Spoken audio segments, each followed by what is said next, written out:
dahil sa mga nag-request ng tuyo pare, kaya napabili ako sa tindahan pare, at sinabayan ko na yan ng 4 na itlog pare, habang kami nagkakaping barako pare, dahil sa malamig na panahon at maulan sa labas pare. At eto na pare, sinimulan ko na ang pagbabati pare ng 4 na itlog pare. Puro kasi bati ang nasa ulo mo pare. Magbabati tayo ng itlog pare. At eto pare, timplahan natin para mas masarap ang lasa pare. Magic sarap pare, pamintang puti pare. At batiin natin ng konti pare. At eto na pare, nagpainit na ako ng sama ng loob dito pare ng kawali pare. Lagyan ko na ng mantika pare. At may sinalang ko na ang unang batch pare.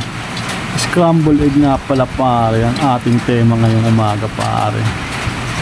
At ayan pare, luto na at binirigtad ko na pare. At pagkatapos pare, isusunod natin ang second batch pare. At luto na pare.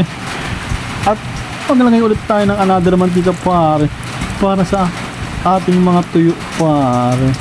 Shoutout natin ng mga taong kumakain ng tuyo pare, na napakabango ng amoy pare at napakasarap pare. At ayan pare, ito na pare, at rambulin na natin pare.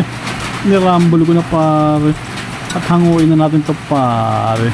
At ayan na pare, luto na ang ating mga tuyo pare.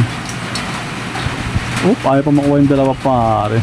At syempre sunod natin ang paggawa ng masarap na sausawan syempre pare. Maraming bawang pare, tuwain natin, durugin natin pare. At syempre gilingin natin pare ng ayos. At ayan pare, giling na ilagay natin sa isang lalagyan pare. At syempre hindi mawawala dyan pare ang sili, pampaanghang pare at pampasarap. At pare, buhusan na natin ang sukang napakaasim pare. At timplahan ng asukal, bahala na kayo kung gusto nyo.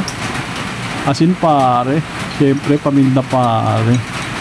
Maya pare, all goods na. At eto na, boom, ready to eat na pare.